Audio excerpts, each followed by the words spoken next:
Bonjour et bienvenue dans votre journal du mardi 28 juin 2022 et direction les Achards pour entrer dans les coulisses du fournisseur officiel de quilles des IMOCA du Vendée Globe. Un contrat d'exclusivité qui permet de standardiser et d'assurer une équité parfaite à tous les concurrents.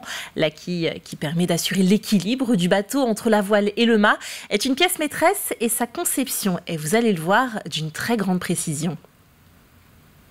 Tous les IMOCA fabriqués depuis 2012 ont leur quille fabriquée ici, aux Achards. Un contrat d'exclusivité renouvelé en 2020 avec l'entreprise AMPM, qui garantit aux concurrents de partir sur un pied d'égalité au dixième de millimètre près. Et pourtant, la quille au départ ressemble à cela. Un bloc d'inox forgé en France et qui mesure 5 mètres de long. Alors ce morceau, là, d'abord, il a été ébauché et traité et contrôlé. Pour respecter les caractéristiques mécaniques demandées. Ensuite, nous allons le monter sur une fraiseuse à grande dimension, une machine de 6 mètres sur laquelle nous allons usiner en 3D la quille, tout simplement. Alors on peut partir d'un bloc de 3 tonnes de matière sur lesquels nous allons enlever plus de 200 kg pour finir avec des quilles de 930 kg à peu près. Soit 2 tonnes de copeaux en moins. Un travail qui dure près de 400 heures. L'entreprise est lancée elle aussi dans une course contre la montre. Elle équipera 28 IMOCA au départ du Vendée Globe 2024. Celle que vous voyez, c'est celle du futur projet Paprec. Paprec, nous venons de finir Maître Coq 2, Malaysia, Initiative Cœur, Charal 2. Voilà, donc, et puis il y a encore bien d'autres à venir et nous aurons 13 nouvelles quilles pour le prochain Vendée Globe. Sécurité oblige, avant de prendre la mer, les quilles subissent un ultime contrôle de précision, au micron près, grâce à cet appareil qui permet de modéliser la pièce. Un coquille est situé à l'espace pour venir prendre n'importe quel point dessus et ainsi contrôler donc toutes les cotes qu'on nous demande de regarder pour s'assurer qu'elles soient conformes au plan. Avec les 2 tiers de la flotte ainsi équipée, AMPM peut se targuer d'être assurément vainqueur lors du prochain Vendée Globe, de quoi faire la fierté des salariés de l'entreprise. À noter que la fabrication des quilles IMOCA ne représente qu'une toute petite partie des activités d'AMPM, à peine 1 500 000 € de chiffre d'affaires sur les 18 000 € annuels de l'entreprise. L'entreprise qui recherche d'ailleurs actuellement à recruter des collaborateurs. Et puisque l'on parle d'IMOCA, celui de Maxime Sorel pour VNB et Montbana a été mis à l'eau en grande pompe ce lundi à Concarneau. Il sortait du hangar Mer Concept, l'écurie de course de François Gabard. 1000 personnes étaient présentes à cette inauguration. Le bateau sera aligné au départ de la prochaine route du Rhum. La Vendée est placée en zone d'alerte maximale Covid depuis le 14 juin et c'est un fait. Les indicateurs épidémiologiques sont en constante progression. Plus 48% de cas positifs confirmés par un test pour la semaine dernière selon l'ARS. On fait le point avec le docteur Teddy Bourget, président des médecins généralistes Vendée et Pays de la Loire.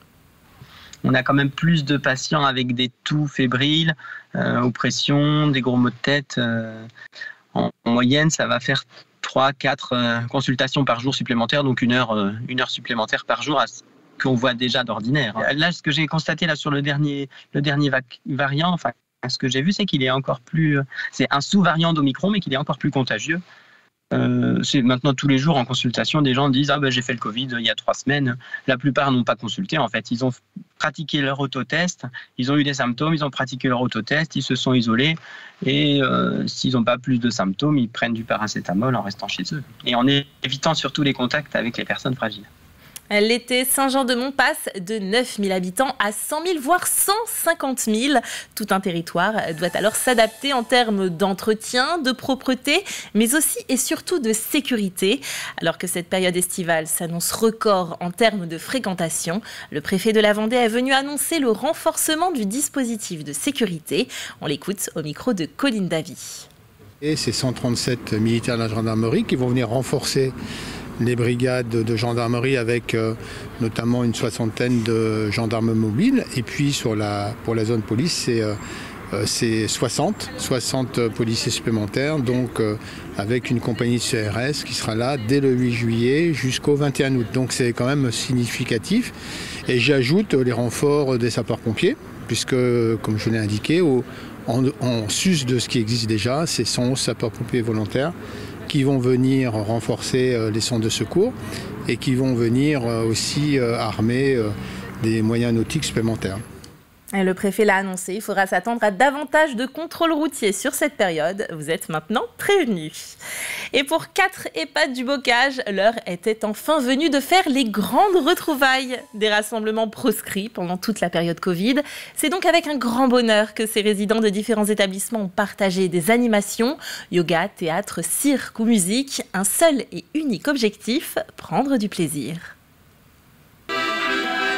Musique, yoga du rire, improvisation et cirque. Les résidents de 3 EHPAD se retrouvent pour un moment de lâcher prise où se mêlent découvertes et souvenirs. Oui, c'était bien, mais faut se cramponner. J'aime bien, comme beaucoup. Autrefois, on allait danser souvent, puis c'est ça. Tous les dimanches, j'allais au bal. Alors, ça me rappelle mon jeune temps. Et vous avez envie de danser ? J'en aurais envie, mais je peux pas. Privés de sortie contre leur gré pendant 2 ans, une 60aine de résidents participent aux activités pour une journée placée sous le signe des retrouvailles. Depuis plusieurs années, on se retrouvait déjà entre EHPAD pour une journée qu'on appelait boîte à talents, où on mettait en valeur les résidents sur des talents quelconques dans nos EHPAD. Et puis malheureusement, à cause de la crise sanitaire, ça fait 2 ans que ça s'était arrêté. Et on sentait, et les résidents faisaient part de cette envie de retrouver les autres établissements. Donc on s'est rencontrés entre animatrices pour se dire comment est-ce qu'on peut trouver quelque chose d'un peu original et de nouveau et donner envie aux résidents de ressortir, de revivre des choses tous ensemble. Partage d'assiettes en lévitation, partage de danse ou encore partage de chant. Il règne ici comme un air de convivialité et les sourires en témoignent. La première chose, c'est vraiment prendre du plaisir. À partir du moment où en fait, ils prennent du plaisir, ils ont l'envie de découvrir et de faire d'autres choses derrière. Voilà, il y en a qui vont participer, il y en a qui vont être acteurs en participant, d'autres qui vont participer mais simplement en regardant, mais ça n'empêche pas qu'ils participent quand même à l'activité et qu'ils passent un bon moment. On le voit au visage souvent quand ils regardent leurs partenaires, les amis ou avec des yeux un petit peu remplis d'étoiles, on va dire, c'est agréable. Des yeux remplis d'étoiles et l'occasion, le temps d'une journée, de voir la vie en rose.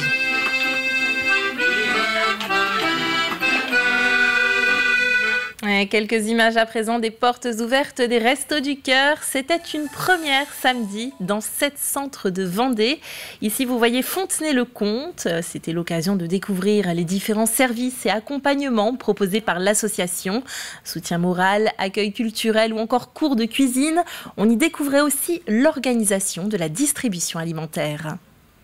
Et c'est ça qu'il faut qu'on montre aux gens, que derrière, c'est une grosse machinerie. C'est pas simplement un local où on distribue deux choses. Il y a beaucoup de mise en place, de mise en route, de surveillance. On est très rigoureux au niveau hygiène, parce que c'est l'alimentaire. On est comme un petit magasin. Et du sport pour finir, est-ce que ça vous tente ? Aurélien Huard vous propose d'essayer un sport devenu à la mode, le padel, à ne pas confondre avec le paddle sur l'eau. Le padel est apparu dans les années 1970 au Mexique et depuis quelques années, la pratique a franchi l'Atlantique pour atterrir sur notre côte. Et vous allez le voir dans ce sujet, c'est un sport aussi facile à prendre en main que la raquette. Entre le tennis et le squash, le padel se pratique en double sur un terrain de 10 mètres de large et 20 mètres de long avec des parois vitrées et grillagées avec lesquelles on peut jouer. Les raquettes sont épaisses et pleines avec de la mousse à l'intérieur. La balle, elle, est proche de celle utilisée au tennis. Donc l'échange, il se déroule comme au tennis, c'est-à-dire que la balle doit passer par-dessus le filet, rebondir une fois dans le terrain adverse. Après, elle peut toucher soit une grille, soit une vitre et être envoyée par l'équipe adverse. 3 structures de padel existent aujourd'hui en Vendée, aux Essarts, à Noirmoutier et à Saint-Jean-de-Mont, où 2 terrains ont été installés en 2020. Un nouveau sport qui a d'abord attiré les joueurs et les joueuses de tennis avant de séduire des sportifs en tout genre. Le plaisir est au rendez-vous avec des échanges assez longs car la balle ne sort pas du terrain et c'est un sport de raquette plus accessible que le tennis.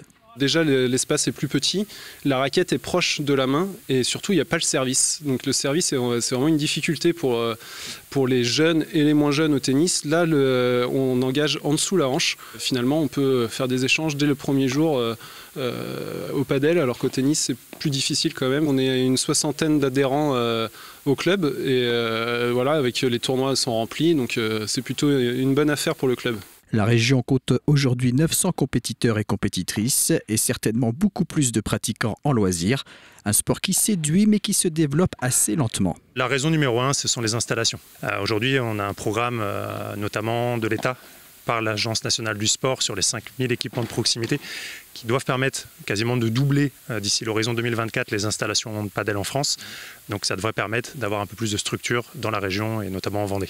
Le club de Saint-Jean-de-Mont propose différents événements pour promouvoir la discipline et notamment des animations découvertes chaque vendredi soir. L'été et les vacances devraient être des moments propices pour tester le padel. Et des nouvelles du futur visage de La Roche-sur-Yon. Hier, la municipalité a annoncé ses prochains chantiers. Certains sont axés autour de la place Napoléon. Sont donc prévus la rénovation de l'église Saint-Louis, un nouvel hôtel de ville et aussi la construction du carré Napoléon le long de la place. La ville vient d'ailleurs de lancer un label Ma Ville Demain pour recenser l'ensemble de ses ouvrages. Et une date à retenir au calendrier, le 17 septembre. La bâche qui recouvre l'ancien hôtel de ville sera déposée pour laisser place au chantier. Des commerces ainsi que des services publics devraient ensuite y être installés. Un petit mot de météo avant de nous quitter avec un ciel un petit peu voilé en ce mercredi après-midi. Les températures, elles seront de 22 degrés pour Fontenay-le-Comte et elles descendront jusqu'à 18 degrés du côté de Noirmoutier. C'est la fin de cette édition. Merci de l'avoir suivi. Retour de l'actualité demain dans votre matinale avec Caroline Tronche. À bientôt.